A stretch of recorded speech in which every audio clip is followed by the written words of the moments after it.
عەبدوڵڵا پەشێو تەقانەی ناو ئاپۆڕەکە. ئەو وەک تاقانەیەک لە ناو ئەو ئاپۆڕە گەورەیەی بۆ نووسین و وتن سەرپێکەوتووە دەکارێ خۆیمان پیشان بدا و چەندێک دەستی جەنجاڵی گەورە بێت و بێوێت لێمان ون بکات هێشتاش لە دوورەوە دەیناسینەوە. ئەمە تەنها لەبەر پرچ و ڕیشە سپیەکەی نییە، بەڵکو لەبەر ئەو خەمە گەورەیەیە کە بۆ کورد و کوردەواری خواردوویەتی.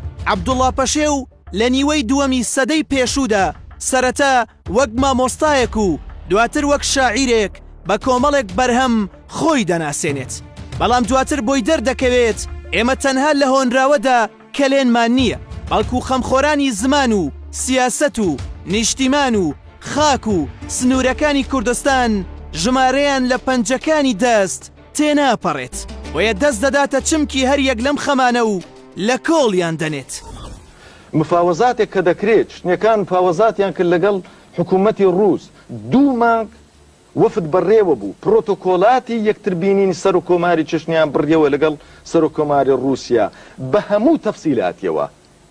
سەر و کۆماری چشنیات چوو ئیمزایەکەی خۆی دانا، سەرکردەی ئێمە یەکسەر دەچماچی دەکات، وەک بڵێ وڵاتێک نە ئەنفالی تێدا بووە و نە هەڵەبجەی لێ قەوماوە و نە 182,000 کەس، ئەمە وڵاتێکە. کاتێک سەیری ئەو دیمانانە دەکەیت کە لەگەڵ عەبدوڵڵا پەشێو ساز دراون، جیاوازیەکی ڕوون دەبینیت لە نێوان ئەم و شاعیرانی تردا.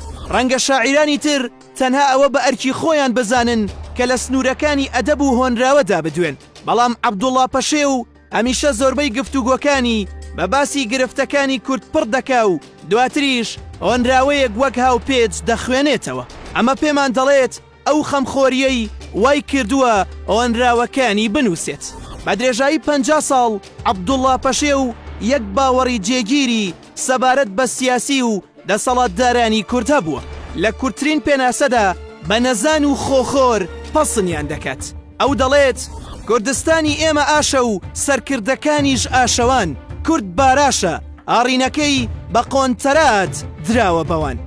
جیا لە دیوانی براکوژی کە نەفرەتێکی گەورەیە بۆ ئەو هێزە کوردیانەی کە شەڕی ناوخۆیان کرد، ئەو بە هۆنراوەکانی وای کرد شەرم لە لەتکردنی خاکی کوردستان و کینەی دەڤەرەکان بۆ یەکتری و خۆجیاکردنەوەمان بکەین.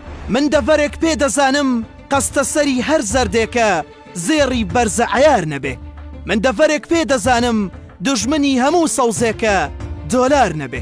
عەبدوڵڵا پەشێو لە بابەتە نەتەوەیەکاندا هەمیشە هەڵوێستی ڕوونی خۆی نەشاردۆتەوە. ئەو پێی وایە بابەتی ئەو ژمارە زۆرەی قوربانیانی شاڵاوەکانی ئەنفال لە هەر وڵات و نەتەوەیەکی تردا بووایە بەرهەمی گەورەی دەبوو، بەڵام وەک خۆی دەڵێ ئەمانە هەمووی دەدەن بە مەرحەبای بێگانەیەک.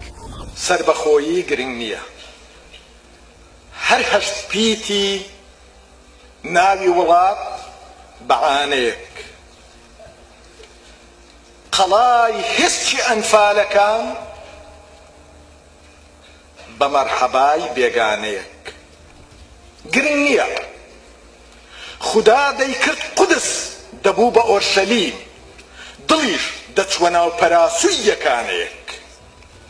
گرنگ نییە دەبا بەعسی بوو ڕوچێنە ناو دەرپێشمان وەکو شارە مۆرانەیەک، بەڵام گرنگ کورسیەکی سارد و سڕی وەک تابوتی بنمردووە.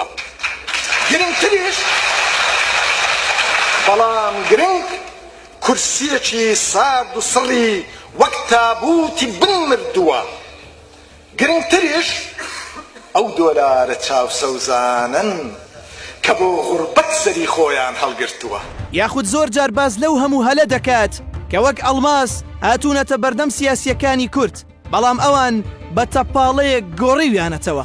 بۆ نمونە سەبارەت بەو هەلەی لە ساڵی 2003دا بۆ کورد هەڵکەوت دەڵێت ئەمانە لە بری سەربەخۆیی و داواکردنی مافی گەلەستەم لێکراوەکە لە عێراقێکی دەڵەما داوای دامەزراندنی مام و ئامۆزە خاڵ و خاڵۆزە براو برازاکانی خۆیان کرد. 15 ساڵ بەر لە پرۆسی ریفراندۆمی کوردستان لە وەڵامی پرسیاری ڕۆژنامەنووسێکدا دەربارەی ریفراندۆم عەبدوڵڵا پەشێو دەڵێت مەسەلەی ریفراندۆم ڕەوایە، جا هەر کەس و هەر لایەک داوای بکات، بەمەرجێک کەسانی پاک بن و داردەست و فەرمانبەری هیچ حیزبێکی براکوژ نەبوو بن. گەر پیاوخراب خۆی بکاتە ڕیشسپی ئەو دۆزە پیرۆزە ئەوە نەک قازانجی نابێ بەڵکو دەبێتە هۆی ساردکردنەوەی خەڵکیش. یەکێکی تر لە خەمەکانی عەبدوڵڵا پەشێ و خەمی زمان و ڕێنووسی کوردیە. ئەو یەکەم کەسە کە بە دەنگی بڵند داوای یاسایەک دەکات بۆ زمانی کوردی. ئەو لە بابەتی زمانی کوردیدا بەڕادەیەک هەستیارە جار هەبووە بەهۆی شێواندنی هۆنراوەیەکیەوە چەند شەوێک خەو نەچووەتە چاوی. هەروەها لە زۆربەی ئەو نامانەدا کە بۆ هاوڕێ و هەڤاڵە نووسەر و شاعیرەکانی خۆی ناردوویەتی تکای ئەوەی لێکردوون ئاگایان لە زمان و ڕێنووسیان بێت. لە نامەیەکدا بۆ یەکێک لە هاوڕێ شاعیرەکانی لە ساڵی 1970دا دەنووسێت تکات لە یەکەم کەمتر بنووسە، زیاتر خەریکی فۆرمی هونەری بە، وریای زمان بە، زمان من وام دێتە بەرچاو کە تۆ هەرچی دەنووسیت ناینووسیتەوە، ئەگەر وایت لێت دەپاڕێمەوە، ئەوەی دەینووسیت 100 جار بەسەریدا بڕۆرەوە. پەشێو یەکێکە لەو شاعیرانەی بۆ داهاتوو دەڕوانێ و کاری بۆ دەکات. بەر لە 50 ساڵ ئەوەنراوەیەکی نووسیوە بە ناوی 12وانە بۆ منداڵان. ئەو منداڵانەی بەر لە 50 ساڵ پەشێو قسەیان بۆ دەکات ئێستا ئێمەی.